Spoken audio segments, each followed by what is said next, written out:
শহরের এই জ্যামজট ও ব্যস্ততার থেকে একটু দূরে গিয়ে একা একা বেশ কটা দিন ঠান্ডা ও গ্রাম্য পরিবেশে নিরিবিলিতে সময় কাটাতে কিন্তু আমাদের দারুণ লাগলো।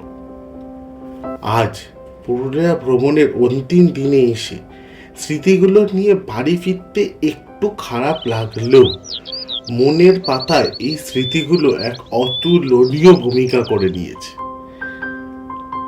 আমি সৌভিক মুখার্জি পুরুলিয়া ভ্রমণের অন্তিম দিনে এসে আপনাদের সবাইকে স্বাগত জানাই আমার এই চ্যানেল সৌভিক স্টোরিজে। তো বেরিয়ে পড়েছি বাড়ির উদ্দেশ্যে। আর সেই বিখ্যাত জায়গা যেটা সকালবেলা তোমরা দেখছো হচ্ছে আমাদের হোটেল থেকে যাতায়াতের পথ। আর এখন যাচ্ছি হচ্ছে সোজা বাড়ি। কিন্তু বাড়ি আমরা এমনি যাব না, যেহেতু এটা একটা মানে first ever moto ride of my channel. তো এর জন্য আমরা কিন্তু যাওয়ার সময়ও একটু পুরুলিয়া ঘুরে দেন তারপর যাব।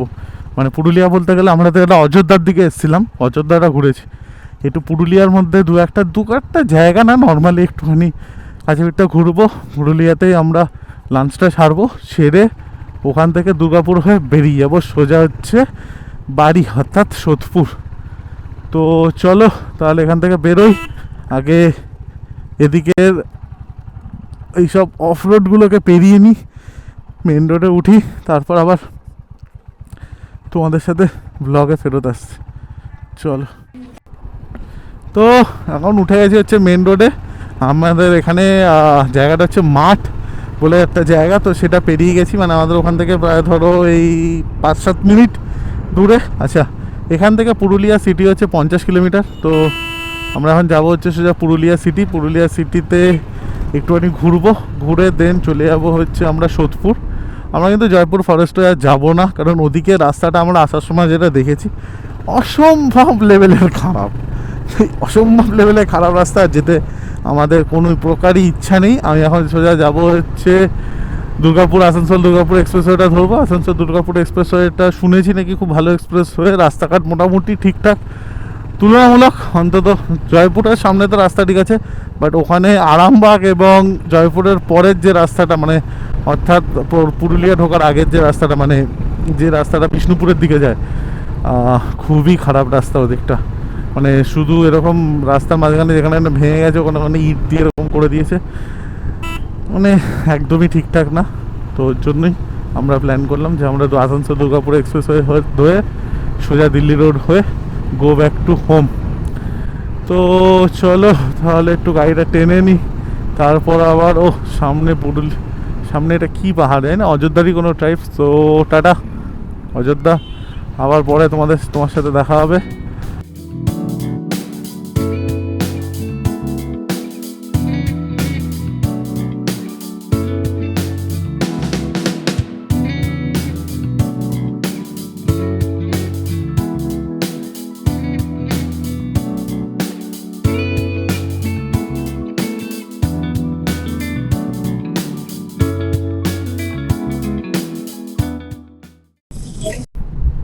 তো আমরা বলরামপুর ক্রস করে চলে এসেছি अबे जल्दी बोल, कल सुबह पनवेल निकलना है। পুরুলিয়া রোডে।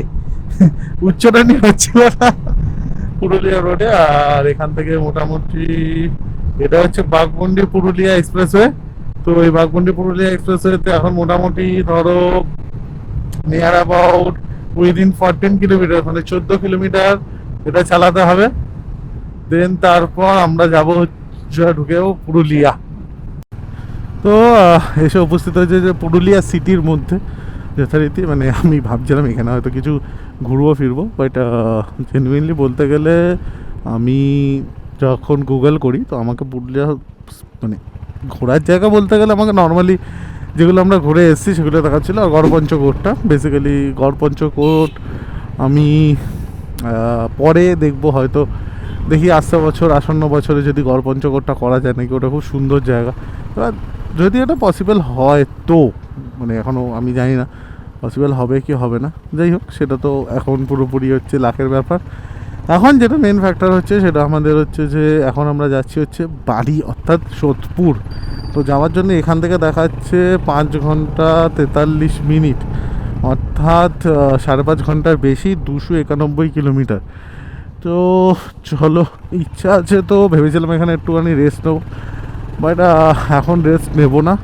রেস্ট একবারে নেবো হচ্ছে দেখি একটা যাওয়ার পথে একটা আমি ভালো একটা রেস্টুরেন্ট মতো দেখেছি, সেখানে একটু বসবো, বসে খাওয়া দাওয়া করবো, অল্প কিছু বিস্তার খাওয়া দাওয়া করে নেবো। কারণ অলরেডি আমরা প্রায় নিয়ার অ্যাবাউট 60 কিলোমিটার চলে এসেছি, আর 291 কিলোমিটার বাকি রয়েছে। 5.5 ঘন্টার মোটামুটি জার্নি পথ। আচ্ছা, আমরা আসানসোল হয়ে ফিরছি, তো এবার ডাইরেক্ট আসানসোলে দাঁড়াবো তা আর না, আমরা আগে সবার আগে দেখি এখানে একটা লোকাল কোনো ভালো দেখে রেস্টুরেন্ট আমি যেটা নজরে পড়লো সেখানে যাব, সেখান থেকে একটু খাওয়া দাওয়া করব। তো এখন এসে দাঁড়িয়েছে হচ্ছে রঘুনাথপুর রোডে, রঘুনাথপুর পুরুলিয়া দুর্গাপুর রোডে এখানে একটা ধাবাতে। আর এই যে বাইরে ওই দূরে আমার বাইক রাখা। আর এখন অর্ডার দিয়েছে যে ভেজ থালি আর চিকেন, একটু খেয়ে দিয়ে নিই, তারপর একবারে যা যাবে। এখন ভেবেছি রঘুনাথপুরে দাঁড়াবো, দেখলাম এখানে হোটেলটা বেশ ভালো, তো বললাম এখানেই খেয়ে নিই, খেয়ে দিয়ে একবারেই টানা যায়। তো এরপর ইচ্ছা আছে যেটা ম্যাপ অনুসারে ইচ্ছা আছে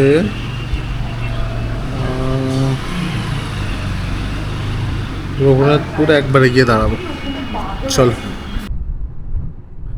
তো ফাইনালি খাওয়া দাওয়া করে বেরিয়ে পড়েছি হচ্ছে সোজা বাড়ির উদ্দেশ্যে। আর বেশ দুপুরবেলা কিন্তু আমি অতটা খেতে চাইনি, বাট খাওয়াটা বেশ হেভি হয়ে গেছে। যাই হোক, এখন হচ্ছে ইচ্ছা আছে যে মোটামুটি 50 থেকে 60 কিলোমিটার পর্যন্ত চালিয়ে তারপরে একটা হল্ট দেবো। তার আগে হলটা দেবো না, সেটাও পুরোটাই নির্ধারিত করছে আমার শরীরের ওপরে। সাধারণত এখন তো একদম পুরো স্ট্রেচিং করে একদম নিয়ে নিয়েছি, মানে কমপ্লিট করে নিয়েছি। আর বেরিয়ে গেছি হচ্ছে সোজা রঘুনাথপুরের উদ্দেশ্যে। রঘুনাথপুর পেরিয়ে তারপরেই দাঁড়ানোর প্ল্যান আছে, হাইওয়েতে কোনো একটা জায়গায় দাঁড়াবো। আর এখানে দেখাচ্ছে 6টা 6:30 নাগাদ ঢুকবো হচ্ছে সোদপুর। তো দেখা যাক কটা বাজে। তো চলো তাহলে তাড়াতাড়ি করে রঘুনাথপুর পৌঁছাই, তারপর আবার তোমাদের সাথে গল্প গুজব করছি। চলো।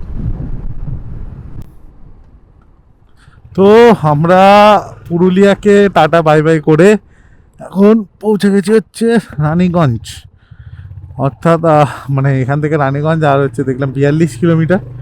দেন তারপর দুর্গাপুর, তারপর হচ্ছে মানে আমাদের কলকাতার রাস্তা।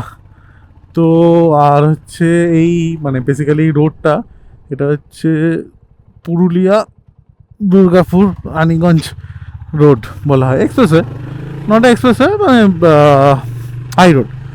তো মোটামুটি রোডটা খারাপ না, ভালো। আর কিন্তু এই বাম্পার, এখানে প্রচুর বাম্পার আছে রাস্তায়, মানে মোটামুটি এতক্ষণে আমি প্রায় মনে হয় 9-10টা তো প্রায় পেরিয়ে গেছি বাম্পার, এখনও কটা পেরোতে হবে জানি না আগে। তো যাই হোক, আর যেটা এখানেও সেম রয়েছে যে রাস্তায় গাড়ি চালানোর সিভিক সেন্স একদম জিরো। তো এই একটা বিগ একটা ইস্যু রয়েছে। আর এখান দিয়ে লরি ফরি যাতায়াত করে, ফলে একটু জ্যাম থাকার চান্স তো নেই। কারণ এখানে দেখাচ্ছে আমাদের বাড়ি যেতে আর লাগবে 4 ঘন্টা 41 মিনিট। আর 4 ঘন্টা 41 মিনিট মানে ধরো এটা আমাদের রেস্ট ফ্রেস্ট নিয়ে হয়ে যাবে প্রায় 5 ঘন্টা, 5.25 ঘন্টা। এখনও 5 ঘন্টা, অর্থাৎ 240 কিলোমিটার বাকি আছে। 240 কিলোমিটার গেলে আমরা সোদপুর পৌঁছি যাব। তো তাহলে চলো একটু এখান দিয়ে বেরিয়ে নিই আগে। বাবা দেখেছো বাম্পার বহুত ভাই, এটা হলেও ভালো বাম্পার রয়েছে। আর দাদা তো এদিকে বুলেরো নিয়ে স্টার্ট করে বেরিয়ে গেল, আমার আর এটা হলো না। যাই হোক, আমাদের হান্টারও মানে আমাদের অর্থাৎ রাইনও কিন্তু কম কিছু যায় না, এও কিন্তু ভাই ভালো অনেকটা রাইড করেছে, মানে অনেকটা পুরি করেছে। এটা হচ্ছে ওরতে 2000 years later. করা সেকেন্ড রাইড, অর্থাৎ পুরুলিয়া। আর এখানে কিন্তু আরে ভাই এটা কি, ওর উল্কাপিণ্ড পড়েছিল, উল্কাপিণ্ড, এখানে উল্কাপিণ্ড ড্রপ হয়েছিল। দেখো অবস্থা দেখো।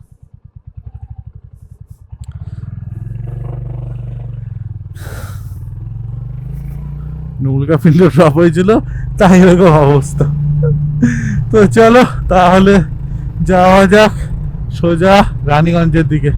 তো রানীগঞ্জে পৌঁছাই, তারপর আবার তোমাদের সাথে গল্প গুজব করছি। চলো একটা রানীগঞ্জে গিয়ে একটা হল্ট নেবো, তখন তোমাদের সাথে গল্প গুজব করবো। আরে বাবা রে বাবা। চলো, এখান থেকে রানীগঞ্জ হচ্ছে 34 কিলোমিটার, বাঁকুড়া 45 কিলোমিটার, আর শালতোর আমরা যাবো হচ্ছে রানীগঞ্জ। তো চলো, এখনো 34 কিলোমিটার চালালে রানীগঞ্জ। তো 34 কিলোমিটার মানে মোটামুটি, তাহলে এর পরের স্টপটা আমরা একবারে গিয়ে রানীগঞ্জে নেব। মোটামুটি কিন্তু অনেকক্ষণই হলো, আমি কোনো স্টপ নিইনি সেরকম। একটা ছোট্ট করে যা স্টপ নিয়েছিলাম হচ্ছে লাগেজটা একটুখানি, একটা বাম্পার, মানে এখানে অনেকগুলো বাম্পার আছে বেশ বড় বড় সাইজের। যারা আসছো অবশ্যই একটু দেখে, মানে আমি প্রথমে গাড়িটাকে বেশ ভাগাচ্ছিলাম, ভাবলাম যে চলো রাস্তা ফাঁকা, বাট ভালোই রাস্তা, মানে অন্তত ওখান থেকে তো অনেক বেটার রাস্তা, যে ভাঙাচোরা নেই, বেশ প্লেন রুট। তো সেখান থেকে বাট কি হয়েছে, এখানে অনেক বাম্পার আছে বুঝলো তো, বড় বড় বাম্পার, মানে এই না যে ছোট ছোট, বেশ উঁচু হাই হাই বাম্পার আছে। তো ওরকম একটা বাম্পারে ফ্যাট করে ওঠার জন্য লাগেজটা ঢিলা হয়ে গেছিলো, তো দাঁড়িয়ে লাগেজটা ভালো করে সুন্দর করে বাঁধলাম, বেঁধে এখন আমি যাচ্ছি হচ্ছে টুয়ার্ডস রানীগঞ্জের দিকে। আর 34 কিলোমিটার, তো একবারে প্ল্যান আছে যেটা, যে 34 কিলোমিটার বাদেই আমরা একটু হল্ট নেব। তো চলো, আর এই রুটটা আমি যেটা জানলাম, এই রুটটা ম্যাক্সিমাম লরিওয়ালারা ইউজ করে, জয়পুর ফরেস্টটাকে, যারা পুরুলিয়া ওই সাইডটাতে যায় বা অন্য আসানসোল ফাসানসোল যারা থেকে আসে বা ওদিকে যায়, তারা লরিওয়ালারা এই রুটটাকে ইউজ করে। এর পেছনে কারণটা হচ্ছে দুটো। প্রথম হচ্ছে এই রুটটার কোয়ালিটি ভালো, মানে রাস্তার কোয়ালিটি ভালো, আর সেকেন্ড হচ্ছে এটা মানে এত জঙ্গলের মধ্যে দিয়ে আসে না, গ্রাম জঙ্গল মিলিত একটা জায়গা দিয়ে আসে। তোমরা জানো যারা বাইরে রাইড করো, জঙ্গলে একটা রিস্ক থাকে, একটা রিস্ক ফ্যাক্টর থাকে। তো সেখানে এখানে অতটা লেভেলের রিস্ক ফ্যাক্টরটা নেই, আছে কিন্তু তুলনামূলক অনেকটাই কম। ফলে এর জন্য অনেকেই এই রাস্তাটা, বেসিক্যালি লরিওয়ালারা এই রাস্তাটাকে প্রেফার করে। এবং আমি তো আমি এই রাস্তাটা দিয়ে কোনোদিনও, আমি basically Purulia first time, but আমি এই রাস্তাটা দিয়ে সেরকমভাবে শুনিনি, ওকে জয়পুর ফরেস্ট দিয়ে বলতো। আজকে আমি ট্রাই করলাম, কিলোমিটার আমার কম পড়ছে, আমার 4 ঘন্টা মতো বাকি আছে, 4 ঘন্টার মধ্যে পৌঁছে যাবো। 220 কিলোমিটার বাকি রয়েছে, তো কিলোমিটার হিসাব করলে অনেক কম পড়ছে। আমরা 110 কিলোমিটার, 140 মতো গাড়িটা চালিয়েছি, 140 কিলোমিটার মতো চালিয়েছি। তো নো ডাউট 140 কিলোমিটারের মধ্যে আমি রাস্তা খুব একটা বেশি খারাপ পাইনি। হ্যাঁ, কিছু কিছু জায়গা রয়েছে, কিছু কিছু প্যাচ রয়েছে যে জায়গাগুলো একটু খারাপ, সেটা তো দেখো আমাদের ওয়েস্ট বেঙ্গলের রুটের মধ্যে আছেই, সব জায়গাতেই মোটামুটি আছে, এখানে তুলনামূলক অনেকটা ভালো।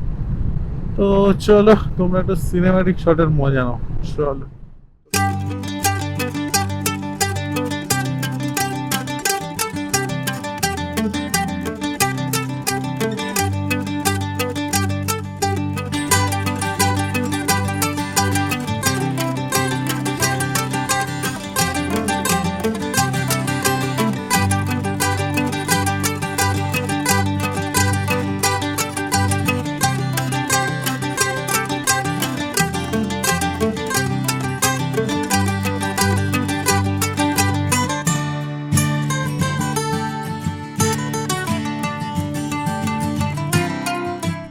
এটা হচ্ছে দামোদর নদী, ওপরে মেজিয়া ব্রিজ, এবং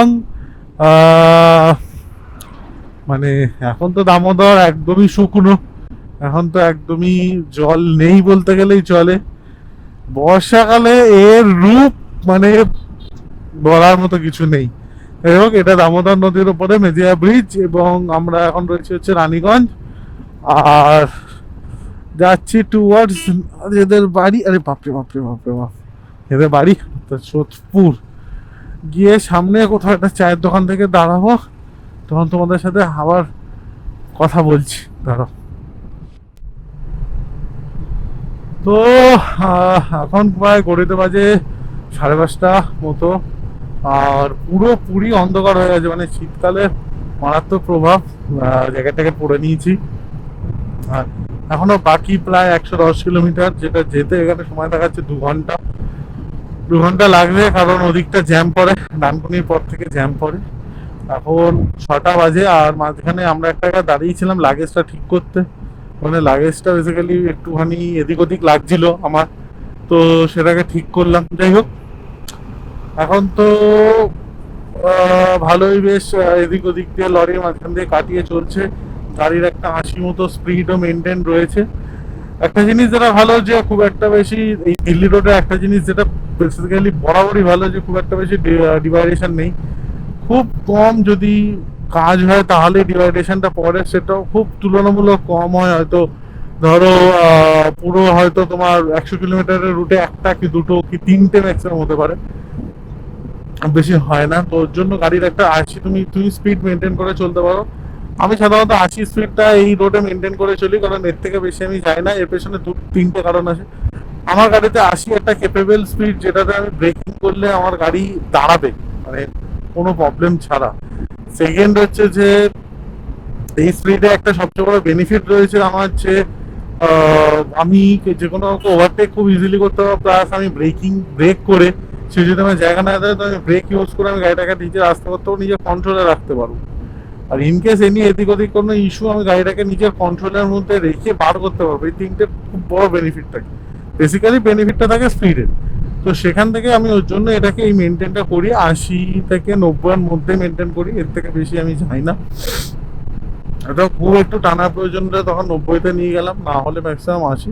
এই যে ডিভাইডেশন দেখো, আগে একটা ছিল, এখন এই ছোট্ট একটা, মানে তুমি হয়তো হালকা একটু ব্রেকটা কমালে, ওখানে একটু ব্রেকটা কমালে কি বলে, হালকা একটু ব্রেকটা মারলে, একটু স্পিডটা কমালে, ওই 80 থেকে 60-এ নিয়ে আসলে ব্যাস এবার বেরিয়ে চলো, কোনো অসুবিধা নেই। এইগুলোই হচ্ছে এই রোডের সব থেকে বড় পার্থক্য। এর জন্যই এই রোডটাকে আমার ধরা। জয়পুর ফরেস্টের রোডটা, যেটা বেসিক্যালি এটাকে বলে হচ্ছে খড়গপুর হয়ে যে রোডটা আসে, সেই রোডে ডিভাইডেশন অনেক বেশি। সেই রোডটা আরো বেশি একটু মানে ধুলোপূর্বক বলতে পারো, প্রচন্ড ধুলো থাকে, ময়লা থাকে। এছাড়াও যেটা ওদের সবচেয়ে বড় ইস্যু, সেটা হচ্ছে মাঝখানে মাঝখানে কিছু কিছু প্যাচ থাকে, যে প্যাচগুলোতে একদমই মানে রাস্তা বলতে গেলে কিছু থাকে না, শুধু যেটা থাকে সেটাকে বলা হয় হচ্ছে টার্ম্যাকটা পড়ে থাকে, ঠিক আছে। তো পিচ বলতে গেলে কিছুই নেই ওখানে। ও সেই রুটে তো এর জন্য ওই রুটটাকে আমি অ্যাভয়েড করে আজকে এই রুটটা। যাই হোক, আর এখানে কি দেখাচ্ছে, road workers near by, not more. তো শক্তিগড়ের সামনে থেকে যাচ্ছিলাম,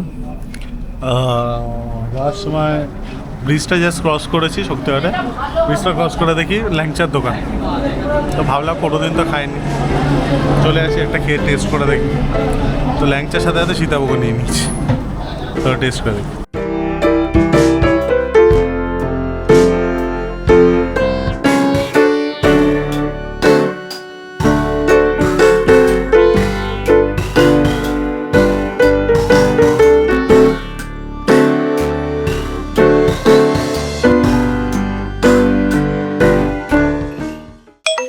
তো কালকে ফিরে এতটাই ক্লান্ত হয়ে গেছিলাম যে আর মানে ব্লগ আর করতেই পারিনি। আর সত্যি কথা বলতে গেলে একদম ওটা আসানসোলের পর থেকে, যা সন্ধ্যে নামার পর থেকে প্রচণ্ড লেভেলের কুয়াশা রাস্তায় ছিল, তাতে ফিরতে ফিরতে আমাদের হয়ে গেছিলো লেট। মানে তুলনামূলক আমরা ঢোকার কথা ছিল 7টা, আর ঢুকেছি হচ্ছে প্রায় 9:45। তো যাই হোক, পৌঁছে গেছি বাড়িতে সেফলি, এটাই সব থেকে বড়ো কথা। তো Purulia ride, Purulia trip, first ever bike trip যেটা আমাদের চ্যানেলে হলো প্রথম, তো সেটা কালকে সমাপ্তি হলো। তোমরা সবকটা ভিডিও দেখলে, সবকটা ভিডিও দেখেছো আশা করি। তো তোমাদের কেমন লাগলো অবশ্যই কমেন্টস করো। কোনো জায়গা যদি মিস করে যায়, আগেও বলেছি, তো সেই জায়গাটা সম্বন্ধে তোমরা আমাদের ওয়াকিবল করো, ফলে আবার যখন পরবর্তীকালে আমরা পুরুলিয়া যাব নতুন কোনোভাবে এক্সপ্লোর করতে, তখন যেন তোমাদেরকে ভালো করে দেখাতে পারি। আচ্ছা, এছাড়াও হচ্ছে কিছু মানে হিডেন জেম তোমাদের সামনে আমরা শেয়ার করলাম। সেই হিডেন জেমগুলো তোমরা কতজন জানতে, কতজনের কেমন লাগলো সেটাও শেয়ার করো। তো চলো তাহলে পুরুলিয়া ব্লগটা, মানে পুরুলিয়া স্টোরিটা এখানেই এন্ড হচ্ছে। দেখা হচ্ছে পরে নতুন কোনো স্টোরির সাথে, আরও সামনে ট্রাভেল অনেকগুলো আসছে। তো চলো, stay tuned, good bye and subscribe to my channel Souvik stories.